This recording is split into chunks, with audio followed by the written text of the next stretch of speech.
Kubernetes is a robot that you pray to with your hopes and dreams, and you hope that they materialize. For a developer, easy way to get your stuff online. For a security professional, possibly job security. First iterations of Kubecon, there was defining, what are we actually selling? What is this thing? How do you talk to your CISO about this? Who is the economic buyer that is going to put their money where the cloud native mouthpiece is? You also had a huge number of companies that don't exist anymore, that all got acquired. All the platforms ended up in someone else's cloud. I think it was something like 2/3 of the sponsors there were security vendors. And I was like, wow, what, this has changed, and that says something about what the concerns of operators are. Take, GCP and IAM policies, a lot of asterisk in there. Should not be in there. Only at the tail end of your S3 bucket. That's the only place where you can have an asterisk. Everything else starts with the word deny and ends with literally that. Policies are hard because they encumber you. They make sure you can't ship to production unless you hit certain gates. And nobody likes gatekeeping. I just want to say thank you for all the love you showed Shilpi and I at Kubecon in Amsterdam, as well as RSA in San Francisco over the past couple of weeks. I cannot be grateful enough that you're showing so much love to us. You've supported us to grow on social media and on Spotify and all these podcast platforms. So thank you so much for all the love and support you showed us. Thank you so much for coming and taking selfies with us. And some of you were grateful enough to come on my daily vlog, which I post on LinkedIn and Twitter. Thank you so much for being part of our life and making it what it is today. All right, let's get with the episode before I get emotional. Hi there, have you ever wondered what the future of Kubernetes security is in 2023? Or how it has evolved from back when it started?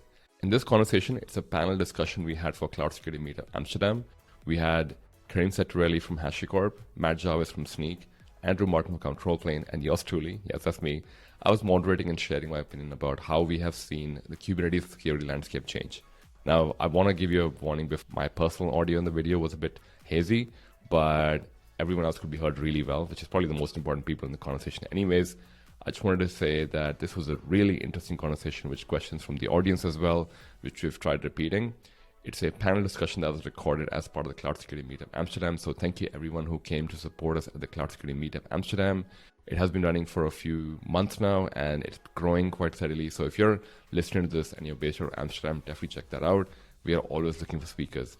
Talking about Cloud Security Meetup, we also run Cloud Security Meetup in Melbourne, London, New York, Boston, San Francisco, Seattle, and Austin, Texas. So if you are in one of those regions, definitely feel free to reach out if you want to speak at one of those events, or you would just like us to be participating in one of the events at your end. Definitely join those Cloud Security Meetup. If you don't have one close to your house, definitely reach out to us because we would love to have more hosted all over the world. It's a space where other cloud security advocates or cloud security folks can come in, say hello, and meet other people who work in cloud security. Maybe find a job, maybe find a solution to a problem that they've been facing in cloud security. In this panel discussion, we speak about AI. Yes, we spoke about AI in Kubernetes. We also spoke about how it has evolved. We also spoke about the cloud service provider landscape, which is kind of taking over the Kubernetes one, where a lot more people prefer managed Kubernetes over a unmanaged one.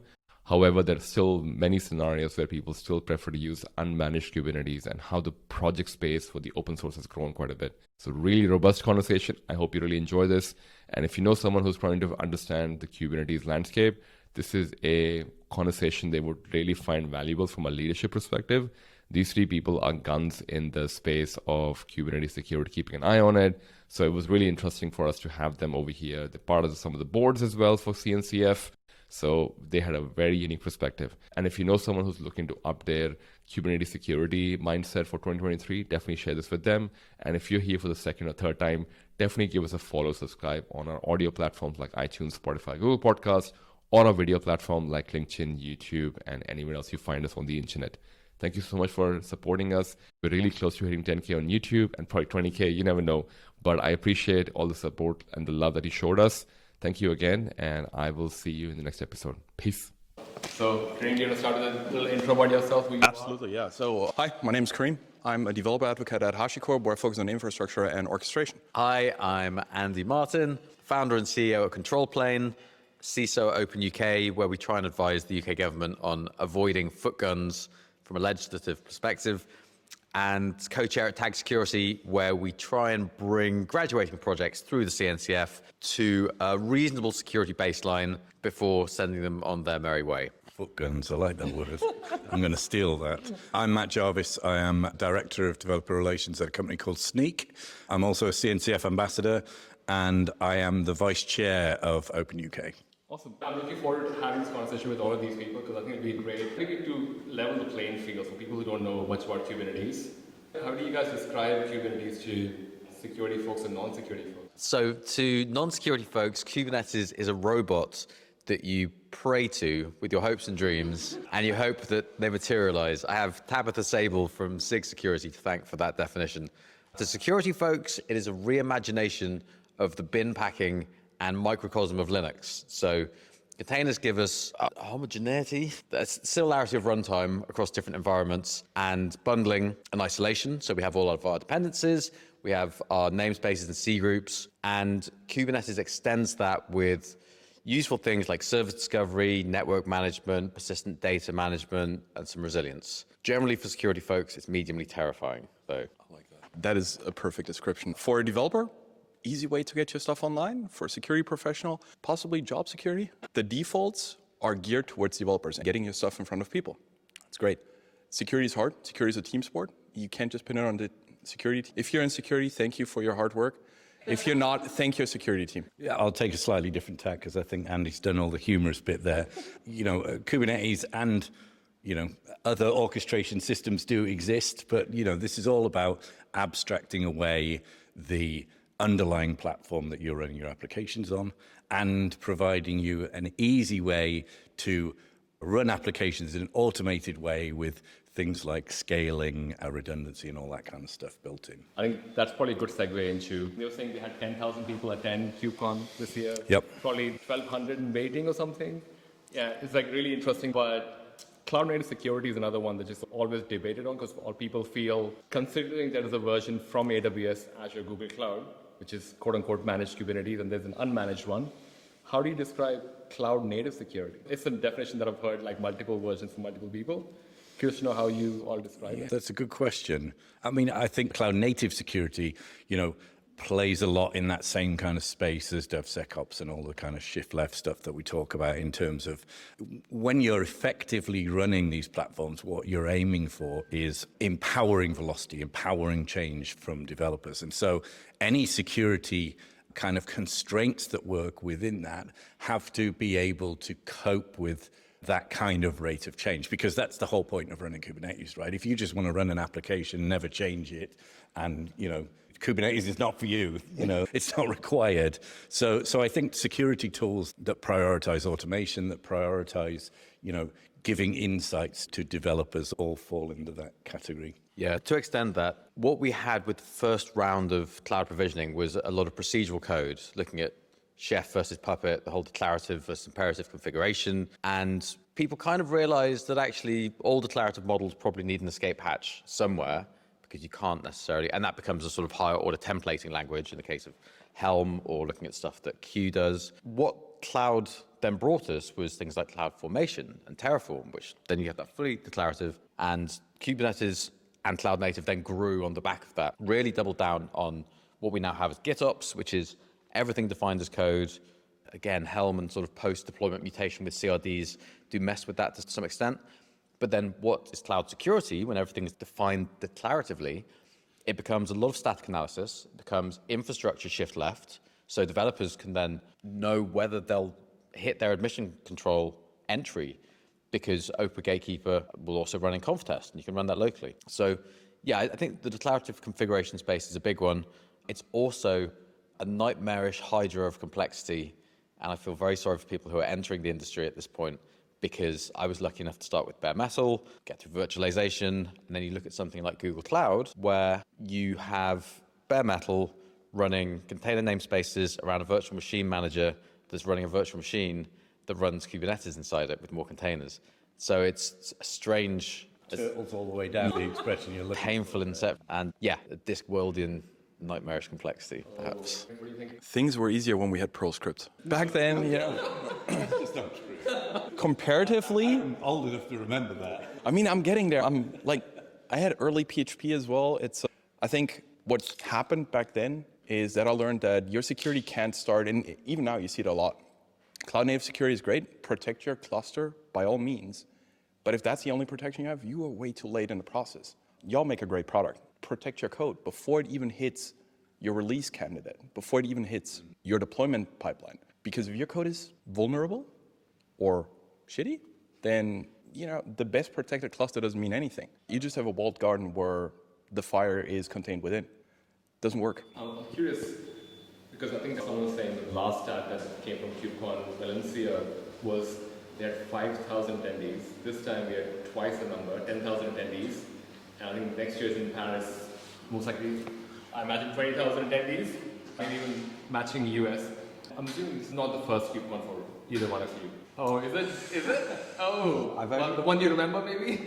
Wow, yeah. I only missed the first one, and then the second one was in London, and then I followed them around the world since then. And what do you think has changed? I'm curious, because obviously you guys this is my second one. I already feel there's so much maturity in conversation, but curious as to what have you found different as you kind of progress with each KubeCon? There was, I hesitate to be too sort of valley-centric, but there was market annealment going on for the first iterations of KubeCon. There was defining, what are we actually selling? What is this thing? How do you talk to your CISO about this? Who is the economic buyer that is going to put their money where the cloud native mouthpiece is? You also had a huge number of companies that don't exist anymore, that all got acquired. All the platforms ended up in someone else's cloud. And we're back to a state where there's not very many Kubernetes platforms. There's a few here. And at this point, we see a huge number of traditional vendors who've just, I hesitate to say, jumped on the bandwagon, but they're not cloud native, which seems very gatekeepy of me to say. Yeah, cloud native. You might have explained that later, but Matt, go on. Yeah, well, I mean, I think, when you look at how KubeCon's changed, you really have to look at how the world of Kubernetes has changed, right? And the things that we're concerned with now with a relatively mature, platform. I mean, if you go back to not that long ago, there were many, many things missing in Kubernetes, not least of which that it didn't scale. Back in the early days of KubeCons, most of the internet scale platforms didn't even run Kubernetes. They were all still running Mesos because Mesos could scale to, tens of thousands of nodes. And I think Kubernetes at the time could do some really small number. And a lot of the niceties of, how the internals of it work now took a while to mature. If you look at the kind of companies who are around the ecosystem now, they are mostly focused on add-ons rather than, the kind of the base stuff around the platform, because, Kubernetes has matured as a delivery mechanism, to the point where it's clearly running lots and lots of enterprise workloads all over the world. So I think you have to tie those two things together. Yep. You see this in, this is not the first time we've been around this loop either, right? For those with long memories, it's a very similar, kind of a story to the OpenStack world a decade ago, in terms of uptake and companies getting involved in it and the change from as an ecosystem matures, how that affects the kinds of companies that people start around that ecosystem and who the players are. Great. What do you think? I think the biggest change I've seen is maturity, definitely. Yesterday I asked people, how many of you are first-timers here? During the keynote, I think we called out 58%, which is insane, right? 2/3 almost of the audience, first time at KubeCon. Doesn't mean they're first time to this industry or new in this industry. It just means that they have never been to a KubeCon. If you come back, you'll notice 2/3 of the sponsors and companies in the area will stay the same. 1/3 constantly rotates. Companies push out a product because it's a lot easier nowadays than it was. And then we find ourselves in a situation half a year later, no runway, that product didn't find a market fit. I think the maturity is definitely there. We're switching more from gimmicks and nice to have to products that we actually need, but they're still add-ons. There's very few that actually solve the really hard problems. I just wanted to jump in there briefly to say, like, a perfect example, of course, is Vault, because back in the day, there was no encryption, base 64 encoded secrets. And that was the big kind of dirty secret of security. And so you had to strap something on. I mean, obviously, Vault was kind of de facto at that point. But things like that getting brought into core, especially scaling, to your point about... I mean, the start of Vault wasn't even focused as a Kubernetes product, right? Vault was a, platform independent. And it's a strange example because it's one of the few products that's really kind of transferred from... And it's interesting to say cloud native about Hashicorp when Terraform kind of defines everything that sort of intersects very strongly with that. But yeah, very strong point about the scale, and actually so many of a fascinating thing. If anyone's got a sort of machine learning or sentiment analysis background, it'd be super interesting to see you could even do topic tagging, what the topics of the talks have been over the years. Yeah. Because my inclination is there was a lot of pushing the scalability. Yeah. I've just got my 6G or 7G telco running on 10,000 nodes, like hold the press, 10,000 nodes. And like you say, like Twitter was running insane scale for many, many moons before this even turned up. Well, I mean, I remember one of the last really big OpenStack summits seeing a talk about someone running Kubernetes on top of Mesos, on top of OpenStack. Oh my God. Which was at the time, but you have to remember, this was actually even inside Google. That was one of the use cases that they thought Kubernetes would have, was that as a scheduler for Mesos, not as a kind of standalone thing. I think it was one of the first announcements of it was actually at MesosCon as a scheduler for Mesos. So it's funny how things end up. But I was going to just bring the conversation back around to security again, because I think that's an interesting thing as well. I know you've been banging the security drum for a very long time at KubeCons, but, for a lot of the time, you've been fairly out in the wilderness somewhat, in terms of, I mean, the last KubeCon in North America, I went around and looked at how many security vendors there were in that hall.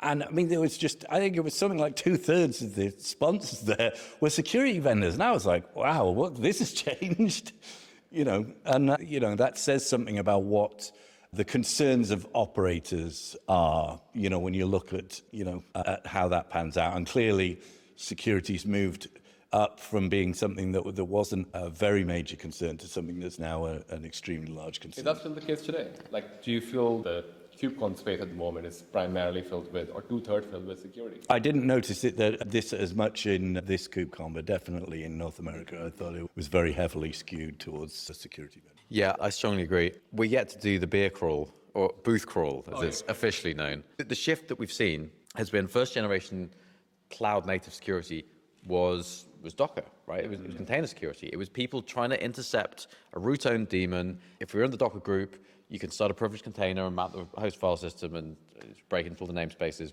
whatever. Your root on the box. As an unprivileged user, it's a direct route through. So people were looking at intercepting the socket calls and trying to mess with how the OCI spec, as it became. It's pre-OCI. Then the second generation tooling integrated Kubernetes with that, but it was sort of added on. And you see that in the Prisma Cloud offering, the way that Aquasec, who were the two real big players at the time, Sysdig kind of came on as an interesting mutation of the two because they had such a deep interest of observability and runtime metrics and behaviors. Now we're into a point where we've got stuff that I would say arguably is Kubernetes native, and all the appliance vendors have suddenly realized that people aren't shipping boxes to data centers anymore. And I think that was a preponderance of security vendorism in North America.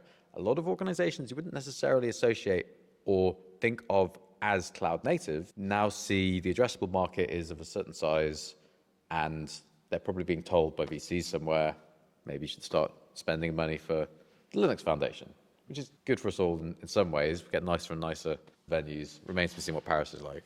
Turns out the H in hardware security modules is actually up to interpretation. I mean, that's not a bad thing. More security applied in the right way gets us better applications. I don't want to be woken up at 3 a.m. because we have a security incident. I generally don't want to be woken up at 3 a.m., but definitely not for a security incident, because that usually means you have to get more people involved. Operations incident, that's your team, usually. Hopefully not marketing, because then you're really screwed up, but we're definitely there.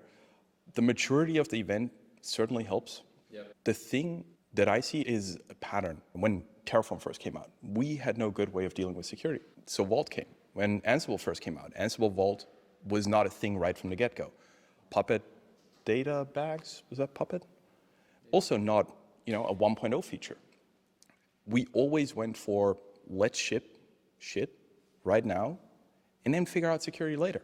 You need to hit the ground a few times before you can figure out where to apply the security and what patterns work and what security you need, in my experience. That's a really interesting point, because as I was just slating everything that Kubernetes did for the initial suite of launches, ABAC instead of RBAC, no network policy, no admission control, no pod security policy, what's the other egregious one? And then no encryption on etcd, and etcd mounted and publicly addressable over the same network, all that good stuff. The point is, actually, we've seen all this mad adoption, and it's the second biggest project on GitHub behind the Linux kernel, which isn't even properly on GitHub.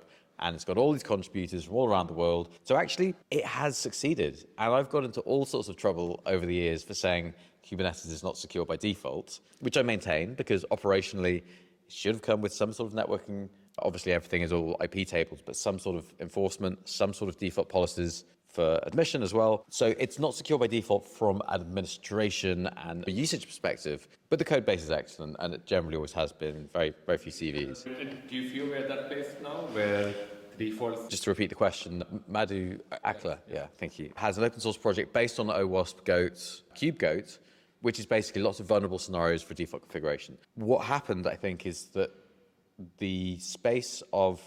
And everything was built to maximize adoption and to ensure that the project was developer focused. Security teams, they can figure their own stuff out afterward.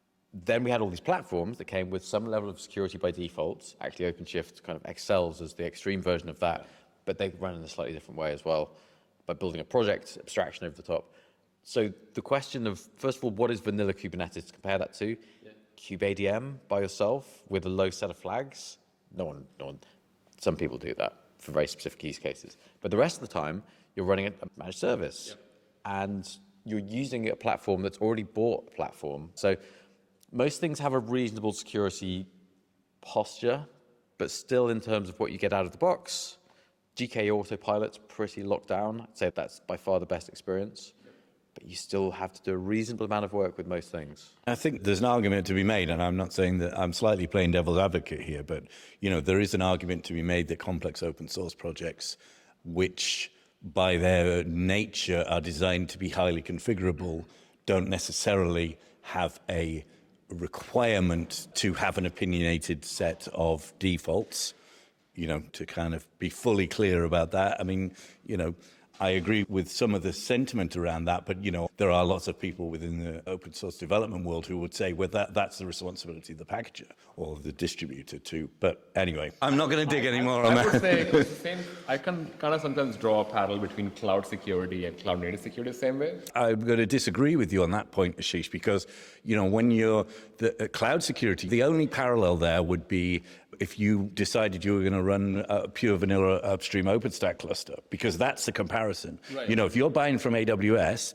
the responsibility line for that basic level of security lies with AWS, right? I mean, this is the real big important point that I know you talk about a lot as well, is people understanding where that line of responsibility lies. So if you make that consideration in terms of vanilla upstream Kubernetes, that's not necessarily the responsibility of upstream Kubernetes maintainers to... I feel like Andrew's just going to jump from a seat or something like but I'm curious to hear to what you guys said as well.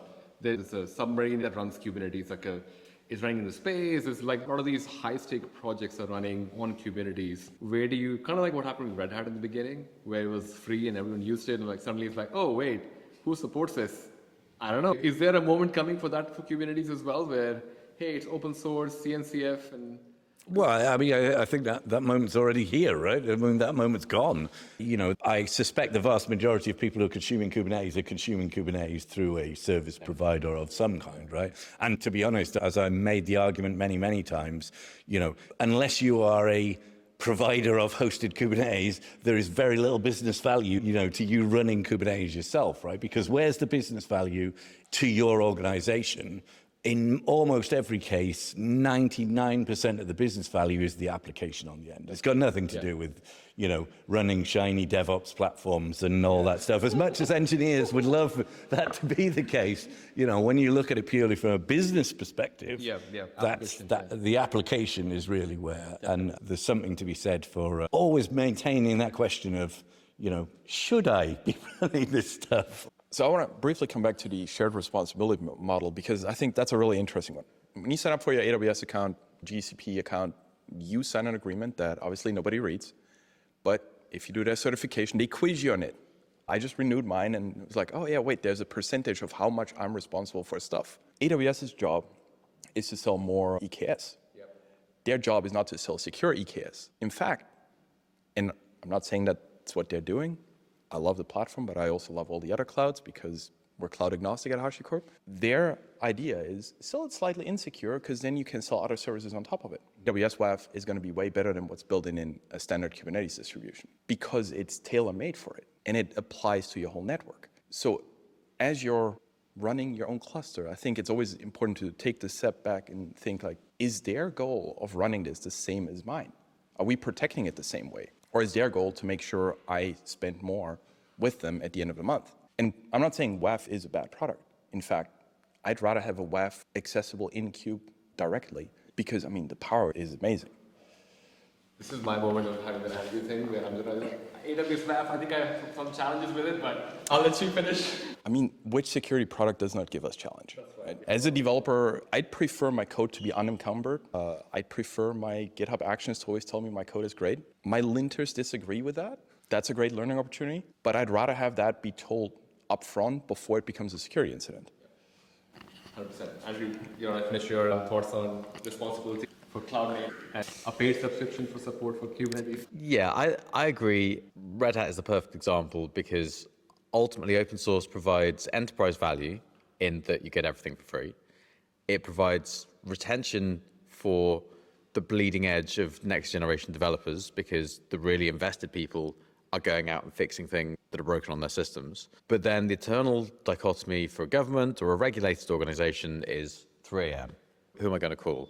Well, ideally, the person you've got a support contract with, not your tech lead for that project. I do agree we've reached the sort of general unification of everything is supported in some way or another. The number of people that run kubeadm natively, I mean, I can name customers we work with on one hand that do that. They have very specific, very high throughput on-prem use cases. And yeah, so fair enough. And they're not running OpenShift for whatever reason, because that's almost, it's kind of a Rancher or OpenShift question, I think, in my mind at that point, that there isn't too much else, one of the three. Although, of course, Rancher is now off the table as well, more or less. So yeah, I think people rely on managed service providers. The ultimate question is whether those fundamental requirements for cloud use cases of elasticity and burstability are applicable to most people who use them. And then you're into a question of, well, how big are you? And at what point do you actually want to start paying for your own data center and systems engineers who will rack and stack stuff because you're spending 3, 4, 5x. I mean, to your point, like they want you to spend more money and it's very expensive for what it is. Renting compute is not really very efficient. And at some price point, it blows itself out of the water. And that's when you come to the whole multi-cluster, single cluster. Everyone's running a single cluster most of the time. I mean, that question should be based upon workload sensitivity and the size of your operations team. Because if you can multi-tenant everything and you have a sophisticated team, boom, get your bin packing, save your money that way.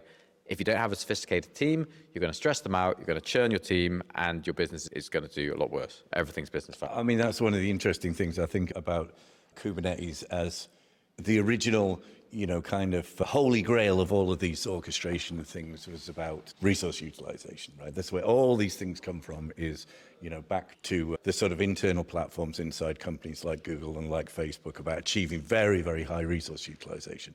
But in actual fact, through the history of Kubernetes, that isn't what has happened with Kubernetes at all, because, you had this, and partly because of the security boundary idea, right? That people decided that because Kubernetes was lacking some of these hard multi-tenancy things that perhaps you had more in older cloud platforms like OpenStack, that people started to consider the cluster level as being the trust boundary, right? And then you start getting proliferation of clusters. I think it's interesting you would think people run in a single cluster because that is actually the opposite of what, certainly, going back over the last 4 or 5 years of what I've seen is, at one point we did some research when I was at Mesosphere, and the average was something like 25 clusters, when you counted, because... Well, I think the single cluster thing is coming from AWS and Azure, so those folks Yeah. generally push you down the path of running a single cluster, because by design, to create what you said, is customized, but they had limitation that, well, all these things work if you work in one cluster. Can you work in one cluster?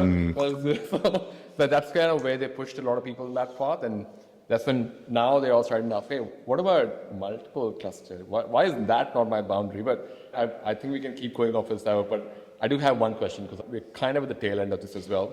People who are listening to this and watching this, what is that one security topic that you wish people are talking more about? Because obviously we've come a long way. We spoke about the maturity. The one everyone hates most, policies. Invest, OPA, yeah, definitely start there. Policy as code. Make sure you have strong policies. I like to compare it. If you're in front-end development, you run something like CSS-lint or JS-lint, it's going to break your heart the first 100 times that you run it because your code is full of crap. That's okay. If your policy engine doesn't break your heart the first 100 times, you were too generous. And a lot of us are like that. Take, GCP and IAM policies, a lot of asterisk in there. Should not be in there. Only at the tail end of your S3 bucket. That's the only place where you can have an asterisk. Everything else starts with the word deny and ends with literally that. Policies are hard because they encumber you. They make sure you can't ship to production unless you hit certain gates. And nobody likes gatekeeping. I think for me, not necessarily frustrating, but the whole S-bomb thing at the minute, it's a great set of words, but other than that, it's like, yes, every tool under the sun can now generate us some JSON. But what does that mean? Why should I trust that bit of JSON? What am I supposed to do with this bit of JSON? Now I've got it. So where do I store it? How do I interchange that with other people? I don't think we've answered any of the important questions, which are really about what's the workflow of how we work with these things. We've gone, yes, everyone should have an S-bomb, and now every tool under the sun will make you an S-bomb. But, why should you trust an S-bomb that Snyk makes or Hashicorp makes? Ultimately, that brings you back to this whole idea about trust, right? Yeah. We're all into signing everything at the minute, but, somewhere along the line, where's the thing that you've got to lay your stake in the ground? And I think that plays into the S-bomb thing as well. Very strongly agree. You remind me of another quote from a SIG security lead in Coldwater, which is, we're all made of stars, but your RBAC shouldn't be. I like it. It's very beautiful. I love it. Yeah. And yeah, I mean, to your point, absolutely. Software composition is something that we already get by interrogating a package manager. Okay, fine. We also have this whole software composition analysis scanning flow. Why do we suddenly invert our trust model so that we trust not only the software, but also metadata that comes with it instead of providing a verification step? I mean, I couldn't agree more. I guess from my perspective, the thing that I thought would have blown up 5 years ago and is still sort of sub-conversational is workload identity. We're living in a place where zero trust is enabled by identity. And you look at the Beyond Core model and you go back and you say, okay, so first of all, we establish the identity of the calling party. Then we look at metadata about the call. Maybe it's just the time of day. Maybe it's other metadata we know about the IP space it's coming from. Maybe there's layer 7 embellishments to the metadata to do with the identity of the person who's making the call from the workload or the machine. And this gives us very, very precise input metadata to our policy, basically. So this seemed a no-brainer for me years ago. I also thought service mesh was a no-brainer, so you can tell where I've just got a technical deep dive and I forget that actually usage is important. Yeah, so the Spiffy Spire project, I'm the biggest fan. It's federated, cross-cloud, transportable machine identity. We see now that all the clouds have implemented some form of service identity, whereby metadata about the workload. So if you're on Linux, maybe it's your process ID and your process name. Maybe it's that simple. If you're in AWS, maybe the attestation relates to your Amazon resource number, but it's some form of unique metadata that can be encoded as selectors into an X509 certificate, generates a TLS certificate, and then perform mutual TLS, and then you've got layer 7 identity for any call that you make. And that's where Istio kind of based itself and sort of eventually got to. These principles enable zero trust, not only within a set of machines, but also federating trust between domains. And it is all about trust, really, and how one thinks about it. And then finally, for humans coming in, human comes in, switch your identity, your OAuth token for a JOT or for an X509 or whatever it is. So yes, workload identity is where we need to get to really enable zero trust. S-bombs come from the US Biden ordinances. The other thing you really made me think, sorry, just one final thought. S-bombs went from 0 to nothing in about a year. Workload identity has gone from everything, probably down towards nothing Beyond Core paper was, 2011, maybe 2013. So it's amazing what a hype cycle does for something, whereas something that's actually really difficult that gets de-scoped. So probably the same thing people can say with ChatGPT as well. No one cared about AI for so long. Now everything has an answer with the ChatGPT though. I wanted to take a moment and are there any questions? So just to repeat the question, the failure of workload identity is anchoring the identity to a physical machine and not to something else. Funny you say this. So this is literally the AWS Simple Token Service V1 to V2 migration. So yeah, STS version 1 was linked to the outbound MAC on the AWS Fabric. So you make a call and you magically get authentication because your MAC, I call it a MAC, like the SDN MAC, is your identity.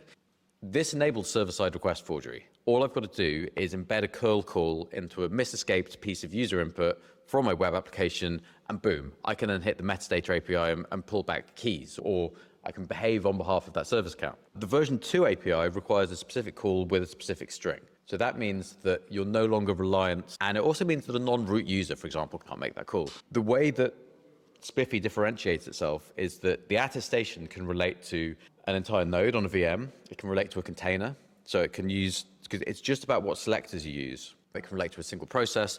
So the workload identity enabled by Spiffy is above and beyond what everybody else offers. And the question that I got asked the other day was, why have AWS not adopted Spiffy? Because it allows you to federate via trust domains. And coming back to your point, there are misaligned incentives for the vendor to give you transportability of identity.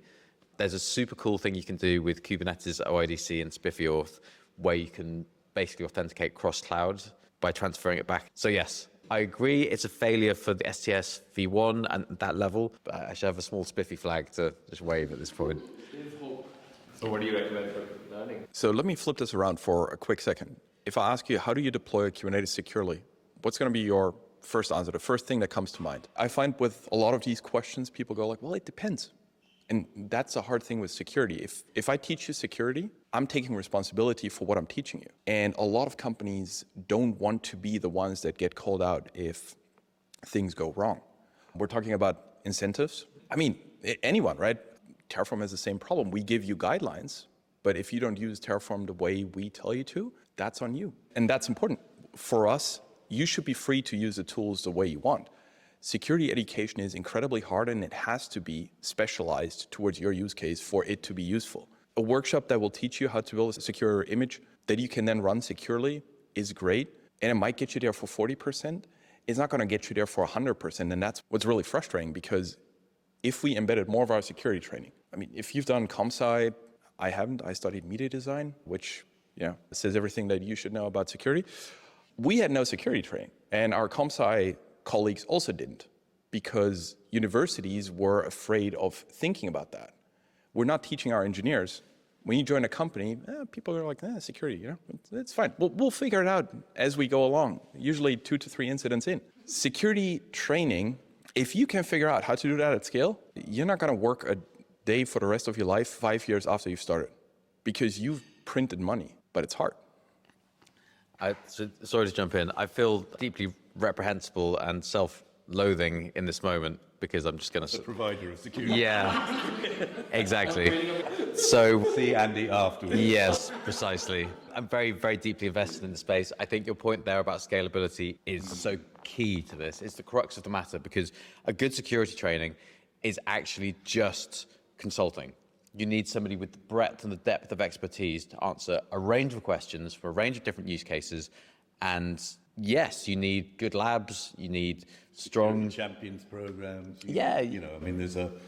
Then there's the question of how it actually lands. About organizational transformation. This is what's really, when companies have built security practice into their software development lifecycle, it's not just about sending developers on a security course or DevOps folks on a security course. In fact, teaching developers and other folks to be security professionals doesn't solve your problem either, because, that takes away their real skill, which is developing applications. Most of the tooling really is about not requiring folks to be security experts, right? But giving you actionable insights into just enough and telling you how to fix it without actually requiring you to deeply understand every CVE. But I would say that the training thing is a recognized issue, which is why the CNCF has already, the associate security training's out of beta today, and there's some of us from Tag Security work at the more advanced exams. So it's definitely recognized within the CNCF ecosystem that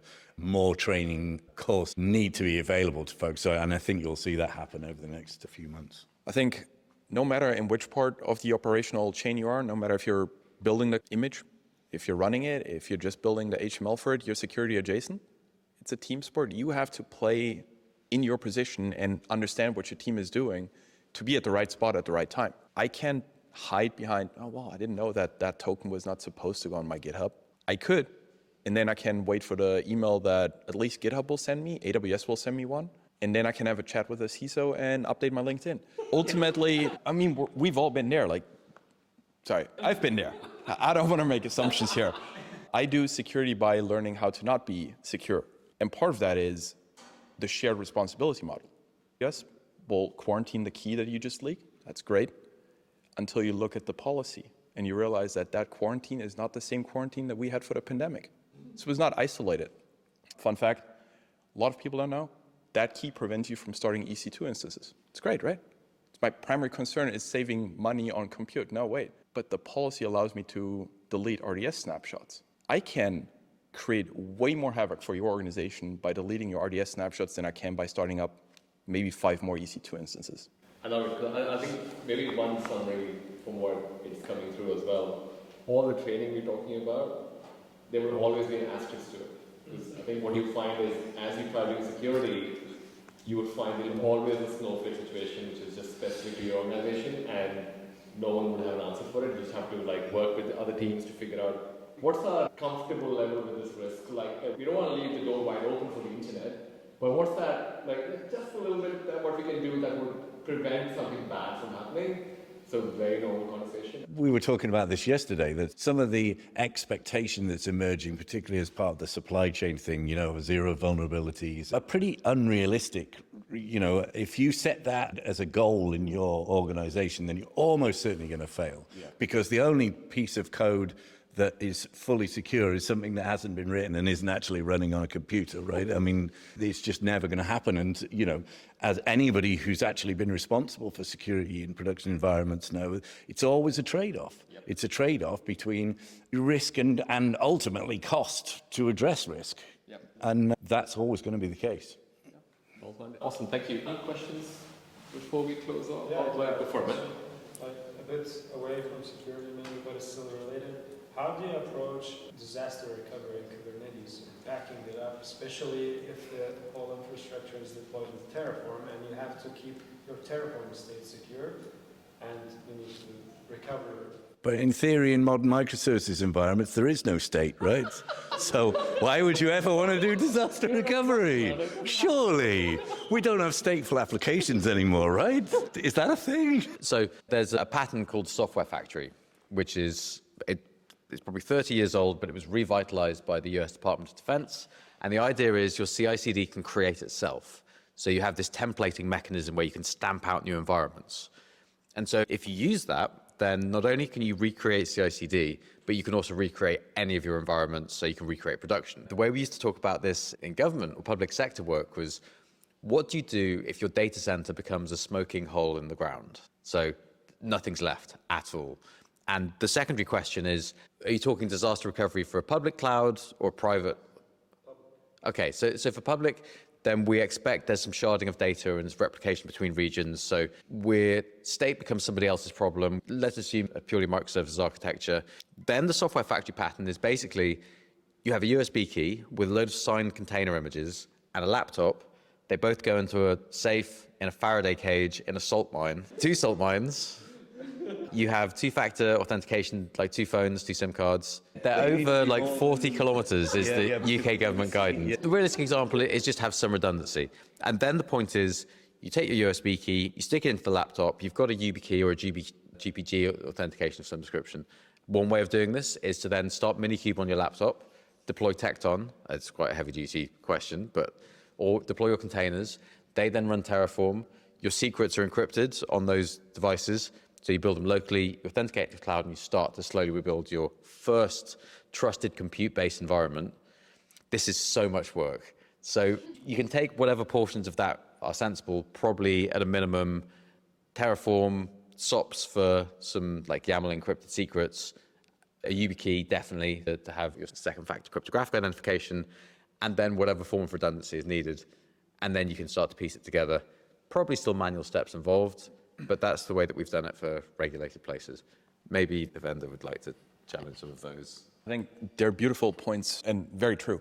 The biggest thing with any process like that, you have to dry run 100 times before it hits the fan. If you test the first iteration of your playbook for disaster recovery when you have a disaster, it's too late.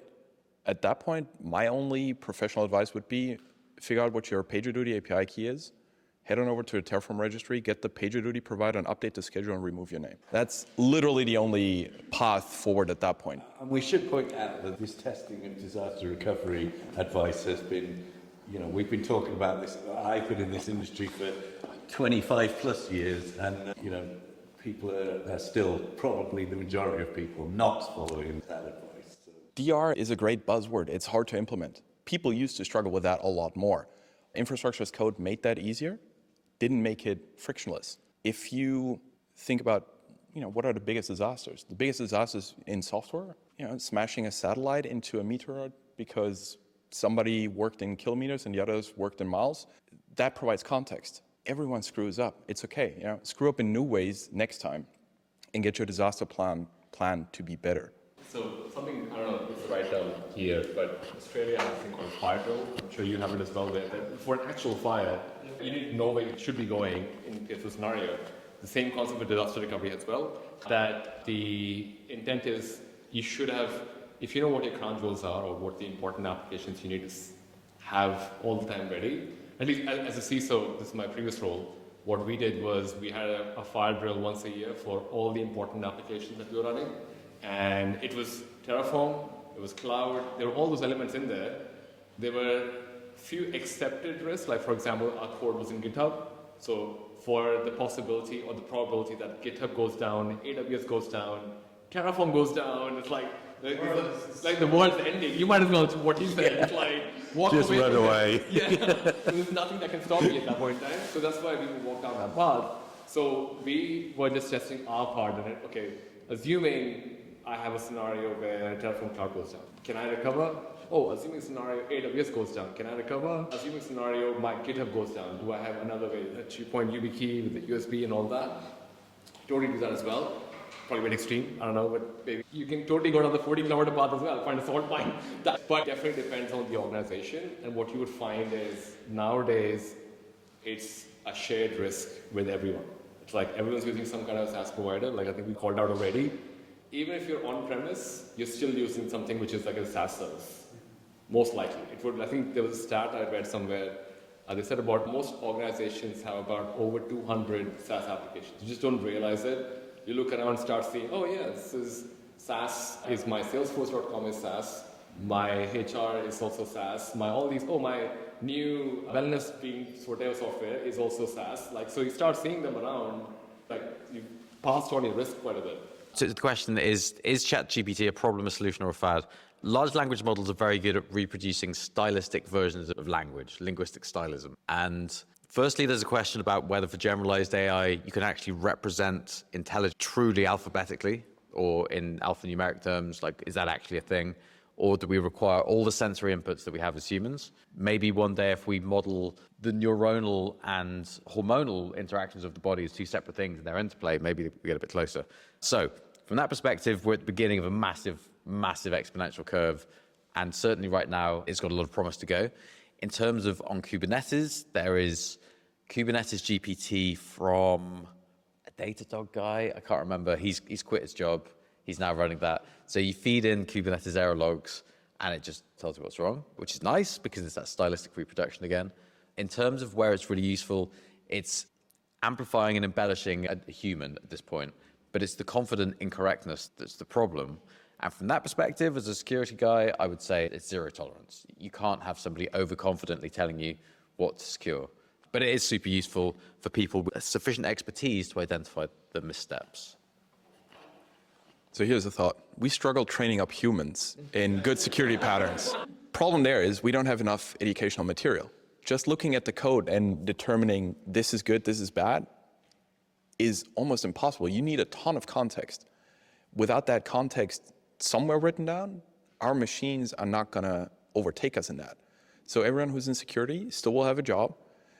But like you said, if you know your tooling, AI can help you get faster results, especially for the tasks that nobody wants to focus on. Definitely use it. understand that, like, a teenager who just learned like a few concepts, that AI is very confident in thinking that this is the one true solution. And it's not. I tricked myself in that. I had ChatGPT generate some vault policies for me because I was like, I have a talk. I'm too lazy to do that myself. How bad could it be? It took me 15 minutes to look at them, and I was like, something here is not right. And I couldn't figure out what, because it looked so correct. I use Vault daily, so I should have been able to determine it. If our trained people are not able to find this, then the input material is faulty, which means the output cannot be good, in my opinion. Security prompt engineers. It's a new job. I think it's a really big question, and I think far too big a question for us to arrive at. I was amazed at Andy's attempt to summarize the search for generalized intelligence in 3 sentences. Mapping neuronal, what was it? Mapping neuronal pathways. Yeah, great. No, but I mean, I think it is going to be a transformational tool, absolutely no doubt. We've done a lot of experimentation with it internally in my team at Snyk. And, not just from a security perspective, but from an everything perspective. I think anybody who doesn't take the transformational thing of that technology seriously is profoundly wrong. It's going to change every aspect of how we do most things, including writing code. Certainly write content about most things, documentation, all that kind of stuff. So, and we're only just at the tip of the iceberg, right? Yep. As things existed for 3 months. It's certainly within my lifetime, and I've seen some big transformational technology changes, the internet, Linux, etc. I think this will be far more profound. Whether that is profound good, profound bad, who knows? Just another food for thought. We were talking about training earlier, and I think on Cloud Security Podcast we did a video on how you can use ChatGPT to learn cloud and cloud security. As a concept, it sounded great, and as we were kind of going through it, kind of same challenges where I think you spent 50 minutes. I kind of had the same thing trying to do an AWS CloudFormation dump. And I'm going, what is wrong with this thing? And you kind of keep asking it the same thing because they teach you that, oh, well, it can help solve the code as well. So you keep giving it back, it keeps coming with a different code. And you're like, okay. At one point, you're like, oh, I'm just going to write it myself. I just don't really care.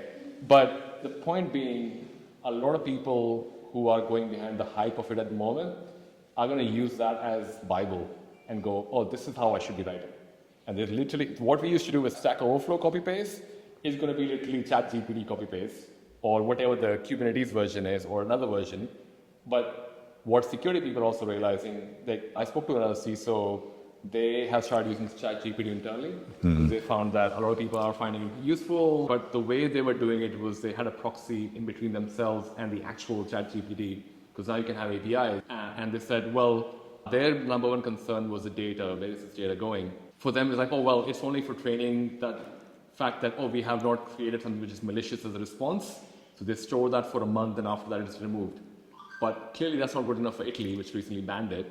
And it's not good enough for Germany as well, which is going to ban it soon as well. So you almost have to kind of, we're at that juncture where I guess cryptocurrency was, where everyone feels very strongly, hey, this is where we should be going, but we haven't figured out what's the right way forward.